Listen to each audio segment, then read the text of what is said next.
Assalamualaikum warahmatullahi wabarakatuh. Bismillah, alhamdulillah, wassalatu wassalamu ala rasulillah Sayyidina wa maulana Muhammadin ibni Abdillah wa ala alihi wa sahbihi wa mawala. La hawla wa la quwwata illa billah. Subhanaka la ilma lana illa ma 'allamtana innaka antal alimul hakim.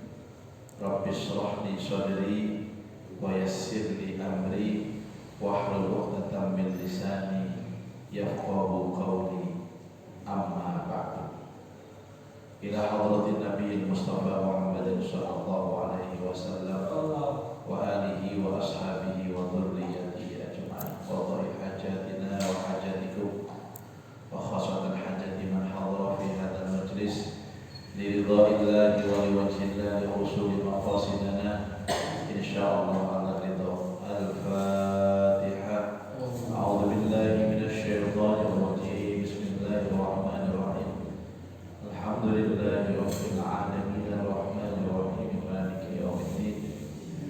Iyyaka na'budu wa iyyaka nasta'in. Ihdinas siratal mustaqim siratal ladzina an'amta 'alaihim ghairil maghdubi 'alaihim waladdallin. Amin. Para jamaah sekalian, kita akan melanjutkan kajian Sirah Nabawiyah. Pagi hari ini kita akan berbicara tentang tema permulaan hijrah. Jadi setelah peristiwa Bai'at Aqabah yang pertama, ada Bai'at Aqabah yang kedua, kemudian baru terjadi peristiwa hijrah. Dan hijrah ini sebagaimana sejarah tidak langsung Nabi pindah, tetapi ada fase-fase dan tahapan-tahapan. Jadi Nabi ini terakhir hijrahnya.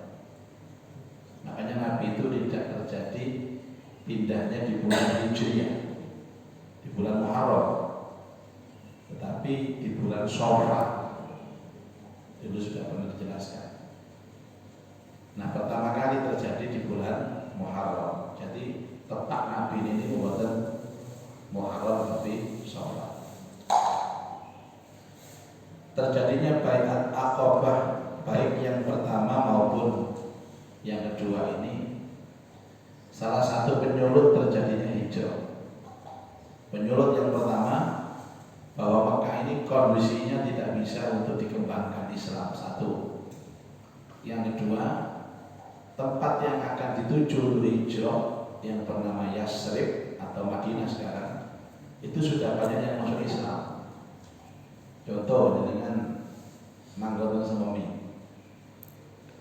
Alasan kenapa harus pindah dari Sememi? Karena Sememi kurang kondusif. Umpamanya buka toko lagi ini, gak payu toko nih Pak. Payu tapi payu toko nih, gak barang. Jadi satu toko nih bisa payu. Terus yang kedua, kita punya harapan di tempat yang baru itu ada tempat hijrah. Nah, itu baru penyulut. Jadi ada faktor intern, ada faktor ekstern. Kita semua tahu bahwa Bai'at Aqabah itu telah banyak peristiwa orang-orang Yasrib yang masuk Islam. Karena Nabi hijrah ke Madinah ke Yasrib, karena Yasrib kalau sing kenal, kalau sing mlebu Islam. Jadi orang turun apa? Ya pada bae com, padha mawon. Jadi karena kondisi tempat yang akan dituju untuk hijrah itu sudah banyak yang masuk Islam, yang diyakini kalau sahabat-sahabat pindah ke Madinah itu akan diterima. Sementara kondisi Mekah ini tidak kondusif untuk menyebarkan dakwah Islam. Itulah yang menjadi penyulut kenapa terjadi peristiwa hijrah. Apa hijrah itu berapa? Pindah. Kalau dulu pindah dari satu tempat ke tempat yang lain. Kalau mungkin sekarang pindah dari satu kondisi kepada kondisi yang lain. Orang wong lanang gara-gara kepingin kayak shock terapi kepada istrinya, dia berhijrah. Kenapa? Berhijrah dari tempat tidurnya ke tempat tidur yang lain, itu hijrah juga. Makanya bahasanya Al-Quran, wallati takhafuna nusuzahunna fa'iduhunna wahjuruhunna fil madaji wadribuhunna. Wallati, adapun perempuan-perempuan takhafuna yang kalian takut khawatir, nusuzahunna, mereka melakukan nusus itu membangkang kepada suami, fa'iduhunna, maka berikan mereka nasihat yang baik. Satu, bojo bangkang itu ya sebagai kanurut lah. Padahal sing lanang niki wis ngekeki blonjo apa akeh. Ketewali sing lanang ngekeki blonjo, ayo pantes dibangkang sing wedok. Niku terus dinasehati. Ternyata nasihatnya gak mempan, wah juruhun fil madaj. Maka hijrahlah kamu wahai suami dari tempat tidur, pindah. Tapi di sana disebutkan pindahnya itu pindah tempat tidur, bukan pindah kamar. Apalagi pindah rumah, pindah tempat tidur. Berarti apa maksud ini? Nyenengan wajib menyiapkan satu kamar itu dua tempat tidur. Jangan ini kawawa bojo pindah sebelah. Nah kamarnya cilik ya kapan? Turu kelosok ngalah dengan jangan ini anak rindu gempa bumi di malam hari. Untuk saya mentorkan ya wedi Pak. Ujung-ujungnya lugur nih yang isal. Saya namanya ya sampai itu bahasa hijrah juga begitu. Kalau sudah hijrah seperti ini ternyata dia masih nusyus, maka solusi yang ketiga, wadribuhun, pukul istrimu. Tentunya memukul ini juga dengan cara yang baik. Istilah Rasulullah, alat pemukulnya itu lunak, bagian tubuh yang dipukul juga lunak. Jadi sehingga gepuk itu selendang serban, sing digepuk bokong. Biasanya nih digepuk muninya tuh. Nah, ini digepuk sampai lenggis. Si gimana Pak? Suaranya. Aduh. Nah, itu hijrah. Jadi ingat, hijrah ini tidak sekedar hanya untuk mengejar harta benda, tidak sekedar untuk mencari kehidupan yang lebih layak dari sebelumnya, yaitu pasti. Tapi hijrah ini benar-benar perjalanan ke masa depan di dalam masalah syiar agama. Nah, orang-orang muslim menyadari bahwa mereka tetap berhijrah, sementara orang-orang musyrik ini berusaha menghalang-halangi agar orang-orang muslim tidak bisa keluar dari Mekah. Sebab jika itu dibiarkan akan ada akibat di kemudian hari. Itu mereka. Jadi pokoknya orang Islam sudah sampai itu. Jadi yang mereka inginkan itu benar-benar menghancurkan Muhammad, menghancurkan Islam dengan cara apapun. Kalau mereka mau keluar dari Mekah, mereka ada dan mereka halang-halangi. Nah, sekarang ada beberapa gambaran hijrah mereka. Yang pertama kali melakukan hijrah adalah Abu Salamah. Siapa? Abu Salamah. Jadi makin ada pertanyaan, siapa sahabat yang pertama kali hijrah? Abu Salamah. Enggak pas sama lali Pak. Ini ngabulin dok. Lahir Abu Gosok. Abu Salamah nanti punya istri namanya Ummu Salamah, yang pada akhirnya nanti ketika Abu Abu Salamah perang Uhud wafat, istrinya dinikah sama Rasulullah. Salah satu istri Rasulullah itu ada namanya Ummu Salamah, istrinya Abu Salamah. Bukan nama sebenarnya, karena dia punya anak namanya Salah. Itu ya anak Salamah sing itu jenenge Ummu Salamah, sing anak Abu Salamah. Itu tradisi Arab sana. Dan Bapak nggak usah niru. Penamaan abu-abu Ummu itu tradisi Arab, bukan tradisi Islam. Kalau Islam yang disebut namanya dan disebut bapaknya, Muhammad bin Ahmad. Kalau Fatimah binti Mustafa. Jadi kalau ada orang niru-niru abu-abuan ya, dikiranya itu adalah tradisi Islam, tadi tradisi Arab. Ada Islam, ada Arab. Kapan terjadi? Setahun sebelum Baiat Aqabah Kubra, yang kemudian disusul oleh istri dan anaknya. Ya, istrinya Ummu Salamah dan anaknya Salamah. Tatkala dia sudah membulatkan tekad untuk hijrah ke Madinah, ini mungkin bahasanya Yasrib tapi sudah diungkapkan dengan kalimat Madinah supaya mudah dipahami. Maka keluarga istrinya berkata kepadanya, ini adalah kepentingan dirimu sendiri tanpa memperdulikan kepentingan kami. Lalu apa pendapatmu tentang istrimu ini? Atas dasar apa kami biarkan kamu berjalan berdampingan dengannya di negeri ini? Lalu mereka membawa istrinya. Melihat kejadian ini, keluarga Abu Salamah tidak mau terima. Mereka tersinggung atas perlakuan terhadap seorang anggotanya, dan mereka berkata, kami tidak membiarkan salah seorang anggota kami hidup bersama wanita yang mereka ambil secara paksa. Lalu mereka mengambil anak Abu Salamah setelah berebut dengan mereka. Ini isyarat bahwa pindah ini juga bukan urusan mudah dan tidak semuanya setuju.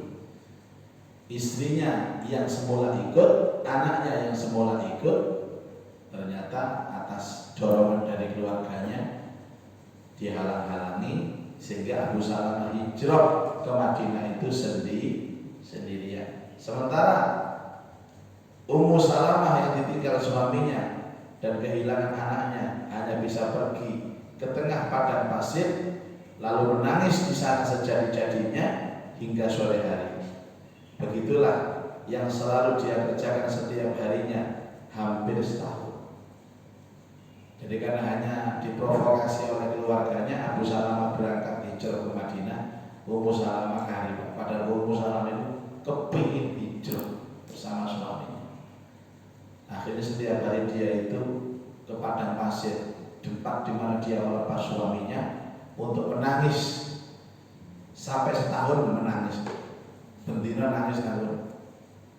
Jadi orang jadi balik nangis itu. Agar Jawa esok budal oleh padang pasir nangis. Ini nangis istiqomah ini.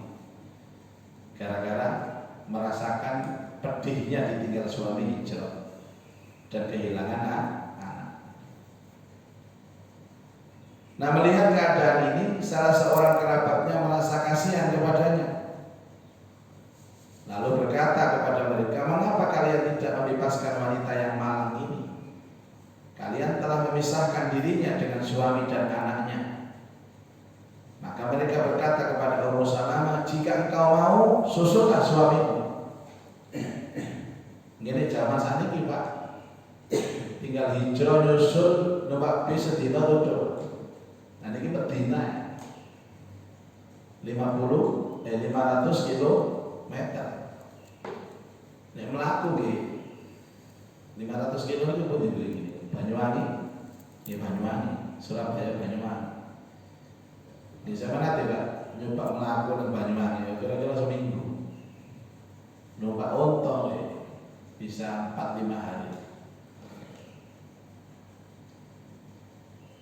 Kemudian setelah dia meminta kembali anaknya, dia pun pergi menuju Madinah.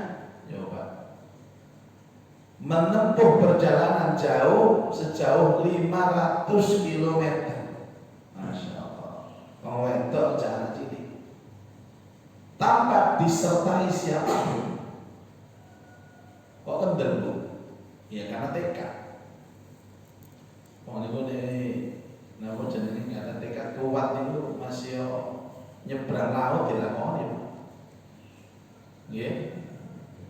Kaya lagu ini Jaja Miharja nih, demi nyai.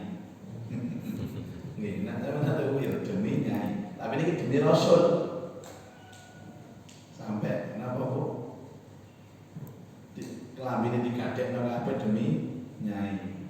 Berjalan ribuan kilo demi nyai. Nyai sinten? Nyai Dasima.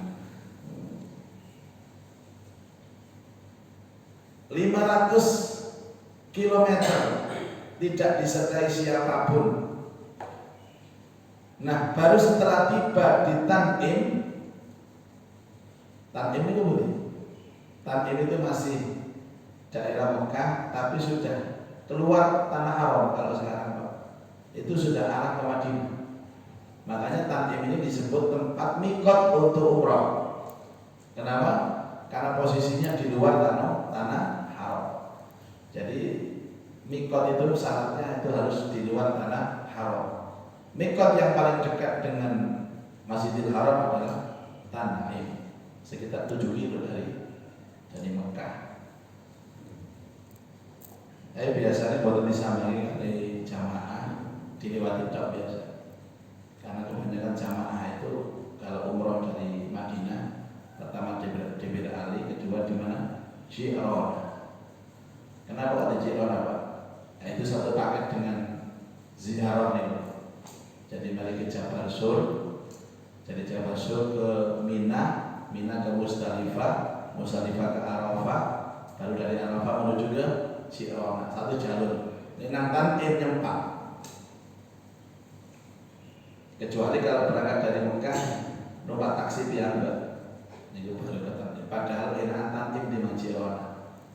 Masjidnya lebih luas, halaman lebih luas, kamar mandinya lebih banyak. Nang Ji'rana itu sembuh. Bapak-bapak wangi saling ikram itu kadang kedodoran sampai butuh barang. Ini saling tengene di masjid bukan kantuk. Dulu masih bisa Pak. Berangkat ziarah pakai celana, nanti sampai di Ji'rana ikramnya digawa, salin di masjid. Saat ini bukan nangsa. Makanya sekarang orang ziarah itu lebih baik pakai ikram dari hotel. Keliling dari ikram. Bawahnya ikram, atasnya baju biasa. Nanti baru diganti dengan Ji'rana. Sampai di Tan'im dia bertemu dengan Utsman bin Tolha bin Abi Tolha. Nah, setelah mengetahui keadaannya, Utsman mengantar Ummu Salamah ke Madinah. Ini termasuk saudara beliau. Ketemu akhirnya diantar sampai di Kubah, tampak di depan mata Utsman berkata, "Di desa itulah suamimu menetap." Maka masuklah ke sana, semoga Allah memberikan. Kemudian Utsman kembali lagi ke Mekah. Jadi Utsman bin Tolha ini perlu hanya mengantarkan Ummu Salamah ke Madinah, maka balik ke Mekah. Ini yang pertama. Yang kedua, tatkala Syuaib hendak hijrah ke Madinah, orang-orang kafir Quraisy berkata kepadanya, "Dulu engkau datang kepada kami dalam keadaan hina dan melarat. Maka setelah hidup dengan kami, harta bendamu melimpah, dan engkau mendapatkan apa yang telah engkau dapatkan. Kini engkau hendak pergi begitu saja memboyong hartamu. Demi Allah, ini tidak akan pernah terjadi." Ya, kebetulan Syuaib ini adalah dulunya miskin, kemudian kaya. Setelah kaya, dia ingin hijrah pindah ke Madinah. Dikiranya orang-orang musyrik itu dia pindah itu karena untuk menyelamatkan kekayaannya, menyelamatkan asetnya. sehingga mereka tidak terima orang-orang padahal duit-duit dewi loh, harta-hartanya dewi diboyong mereka terima. Rumah saya loh, Syuaib itu kaya gara-gara kami. Kan modelnya nanti yang hidupnya tendensius kan, anak orang sukses kan gak mungkin nih karena aku. Nah ini menurut caranya ya diakoni apa? Terutama ada guru-guru itu kan anak santri ini yang politis yang sukses, harus jadi menteri, jadi mau pejabat. Akhirnya ngomong itu kalau aku gak mungkin pinter lah. Nah makanya guru-guru gara-gara entek ganjarannya kan gara-gara ini. Ketika ada yang sukses salah satu muridnya dinisbatkan suksesnya kepada dirinya. Tapi ini guru sing apik kok gak diakoni suksesnya. Itu pejabat itu cari murid-murid. Iya, tapi banyak dasar ya pinter ya apa. Mengaku iki yo iso mek nguruti nang SD biyen ya ini Budi, ini Bapak Budi. Ini Paman Budi. Nah, ini kula tak Pak. Budi ini sak tembok ini. Sing disebut nang buku-buku biyen. Ini Budi, ini Bapak Budi. Ini tetangga Budi. Bagaimana menurut pendapat kalian jika harta bendaku diserahkan kepada kalian? Ditantang oleh Syuaib. Kalau kalian menyangka saya hijrah ke Madinah itu karena ingin mengamankan harta dan aset, PKB, ambil sudah hartaku. Wah ini zaman ngomong ini butuh duit. Jadi keyakinan sahabat terhadap dunia ini luar biasa, luar biasa. Maka justru Rasulullah pernah menyampaikan orang-orang yang tidak suka dunia ini justru malah dunianya banyak. Ada bahasa orang yang lari meninggalkan dunia, dia akan dikejar dunia. Tapi orang yang lari mengejar dunia, dia diperbudak dunia. Ada hadis qudsi mengatakan Allah Ta'ala pernah berfirman kepada dunia, wahai dunia, jadilah engkau hamba kepada orang yang menghamba kepada aku, dan jadikanlah dia hamba yang menghamba kepada. Ini betul Pak. Kita menghamba dunia atau dunia menghamba kita. Nah, ini betul. Dunia menghamba kita. Beneran ini. Gue ngomongan toh. Bukti ini menyambut gaya, masya Allah. Kadang-kadang lari sholat. Ya. Biasanya orang itu disebut menghamba dunia itu di tengah-tengah sholat. Nengatan itu buat ukuran. Biasanya nengatan itu karena kerjaan sampai malam. Subuhnya ke masjid, nah itu menghamba dunia. Atau tengah-tengah pekerjaan, duhur, pada di kantor ada masjid, nah karena masjid terus. Gue coba dunia menghambatkan sampai gue hampang Pak. Ati kan kemerungsung dunia teko dewi. Sehingga rai sumpah lah apa? Mengharap dunia, ada yang ditekan, gak teko sing diharapkan iki Pak. Apa enggak ngono sampean?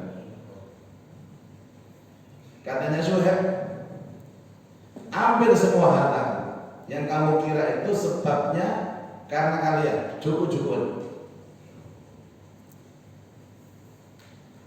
Akhirnya apa? Ya, akan kami ambil hartamu. Musyrik. Nah, ketika Rasulullah SAW mendengar cerita ini, beliau baginda mengatakan, sungguh beruntung Syuaib itu. Diulang 2 kali. Sungguh beruntung Syuaib itu. Jadi Syuaib itu Pak, harta kekayaannya ketika mau hijrah itu diserahkan kepada orang-orang musyrik. Nabi terpendengar. sungguh beruntung Syuaib. Sungguh beruntung Syuaib. Dan nanti dalam sejarah Bapak Ibu, ketika Syuaib ini pindah ke Madinah, dia menjadi salah satu konglomerat di Madinah. Padahal dia nggak koop. Ini nasibnya sama dengan Abdurrahman bin Auf, seorang pegawan properti. Julukannya dulu pegawan properti karena usahanya usaha perumahan, tanah, ruko dan lain sebagainya. Di Mekah itu semua ruko-ruko di pasar itu yang usahanya siapa? Abdurrahman bin Auf. Tanah sama kan itu dikapling-kapling oleh Abdurrahman bin Auf. Kemudian perumahan-perumahan biayanya Abdurrahman bin Auf. Sampai Rasulullah menyatakan kalau kamu ingin beruntung dalam duniamu, maka usahalah dengan jual beli rumah dan tanah. Kalimat itu disampaikan Rasul gara-gara Abdurrahman bin Auf, seperti Abdurrahman bin Auf. Tapi setelah hijrah ke Madinah, sedaya ditinggal, omah ditinggal, bisnis ditinggal, aset-aset ruko, tanah, semua ditinggal. Sampai bojone dhewe ditinggal karena tidak mau hijrah. Dia tidak mau hijrah dan menghina Rasulullah, dipegat. Berangkat namanya Madinah, semua diganti sama Allah. Mulai bojone diganti, tanah diganti, omah sampai bojo-bojo diganti. Nang Mekah bojo di situ, nang Madinah telu berarti Pak. Ayo, mana ya saudara? Sing nomor telu kakak. Ya Allah. Jadi benar adanya janji Rasulullah SAW. Kalau dia berhijrah karena Allah dan Rasulnya, maka pahala besar dari Allah dan Rasulnya. Tapi kalau dia berhijrah karena mengejar dunia dan wanita, maka hijrahnya dia mendapatkan apa yang dia niatkan. Faman kanat hijratuhu ilallahi wa rasulih, fa hijratuhu ilallah wa rasulih. Faman kanat hijratuhu ila dunya au imra'atin tunkihuha, fa hijratuhu ila ma hajara ilaihi. Hadis ini Pak muncul selalu di tema yang pertama tentang niat. Innamal a'malu binniyat wa innama likulli imrin ma nawa. Semua dilihat dari niatnya. Jadi sekian banyak dari sahabat yang hijrah itu ada yang niatnya karena Allah, karena Rasulullah, tapi ada sebagian yang hijrah itu karena dunia atau karena wanita. Ternyata niat karena dunia dan wanita itu sampai sekarang itu ada. Enten yang nyambut gawe itu supaya ya kurang betul. Enten kerana wedok. Gara-gara nih sing wedok gak belum dirapi, nek gak njaluk mas kawin gede. Wah, sing nyambut gawe temenan. Kon kok serius nyambut gawe ini iya, lho ono gelang bojoku. Tapi ada juga yang bekerja karena Allah dan karena Rasul.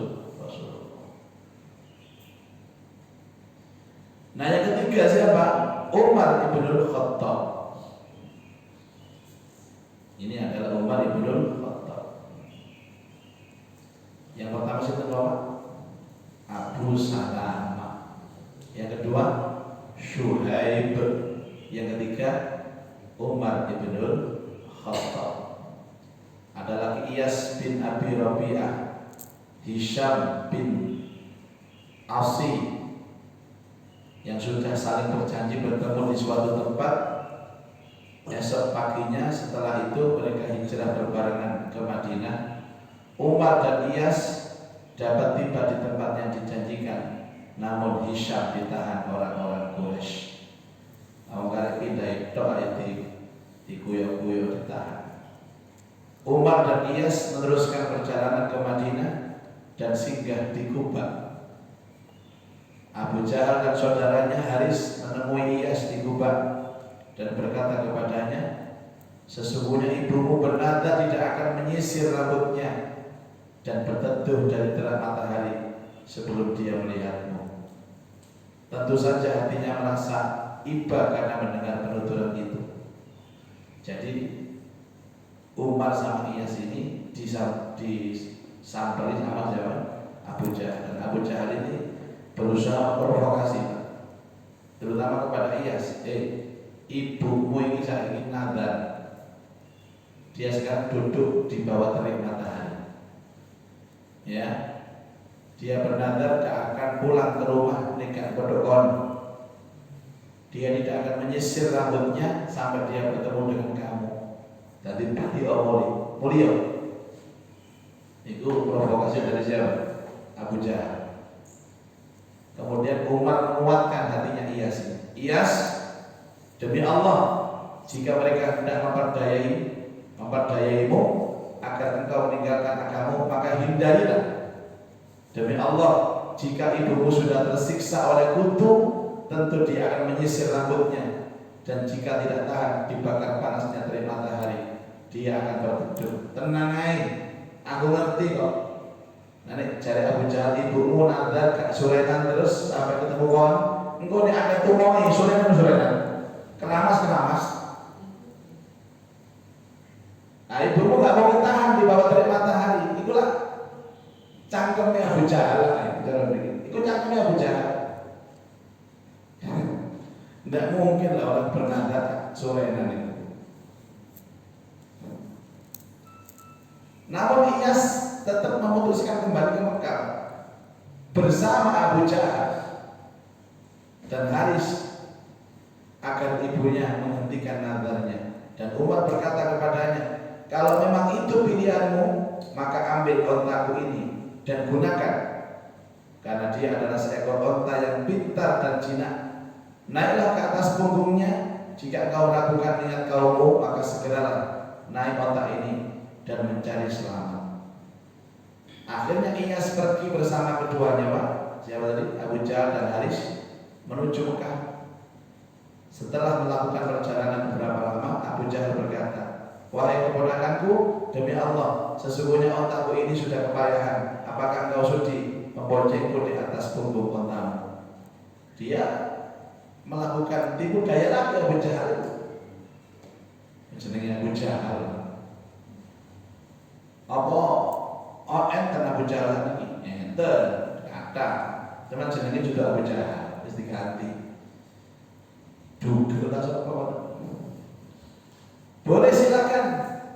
Akhirnya Abu Jahal pindah onta dibonceng oleh Iyas. Maka ontanya didorongkan, lalu Abu Jahal naik ke atas punggungnya di belakang Iyas. Seketika itu Iyas didekap dan Abu Jahal menangkap dan mengikat Iyas. Umar ngerti begitu turun Abu Jahal itu gak kira ini bujukan.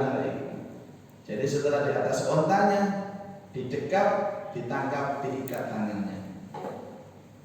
Dan Abu Jahal mengirim mereka ke Mekah pada siang hari, dan dia menyeru kepada penduduk Mekah, wahai penduduk Mekah, berbuatlah terhadap orang-orang yang bodoh di antara kalian seperti kalian berbuat saat ini.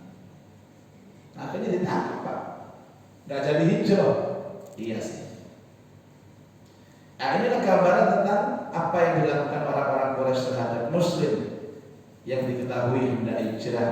Sekalipun begitu, secara periode orang-orang Muslim hijrah ke Madinah 2 bulan lebih beberapa hari setelah Baiat Aqabah Kubra, tak seorang pun orang-orang mukmin yang tersisa di Mekah kecuali Rasulullah, Abu Bakar dan Ali bin Abi Thalib.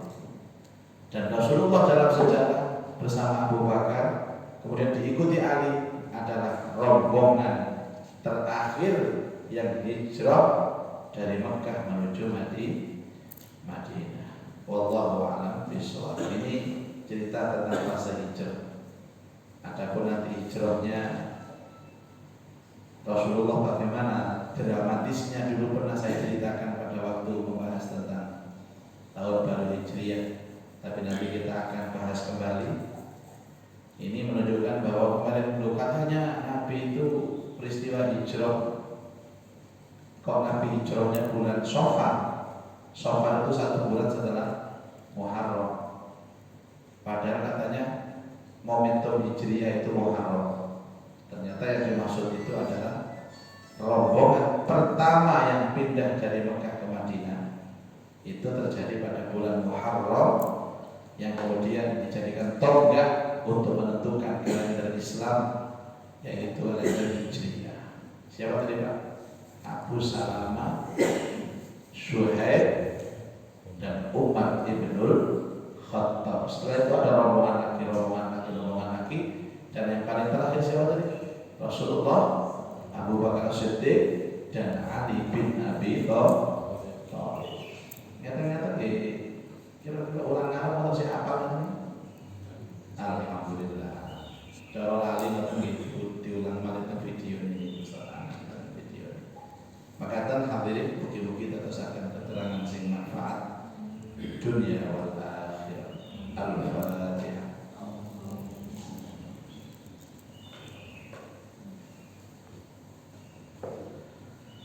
A'udzu billahi minasy syaithanir rajim. Bismillahirrahmanirrahim. Alhamdulillahirabbil alamin. Hamdan katsiran thayyiban mubarakan fi subhanaka la nuhsi sana'an 'alaika anta kama asnaita 'ala nafsika walakal hamdu hatta tarda walakal hamdu idza radit walakal hamdu ba'da ridha. Allahumma lakal hamdu wa ilaikal mushtaka wa antal musta'an la haula wala quwwata illa billah.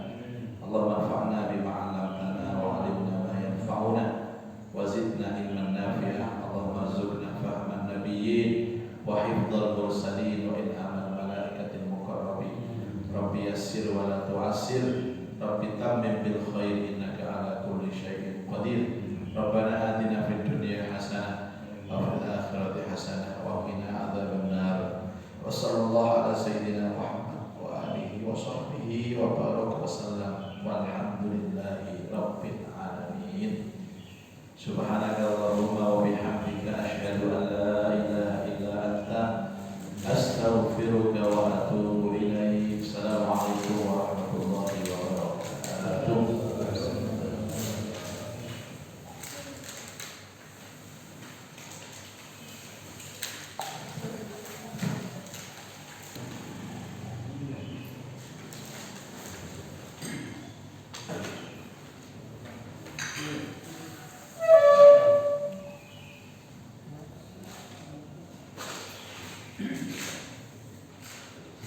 Kalau ini juga, kalau ini juga,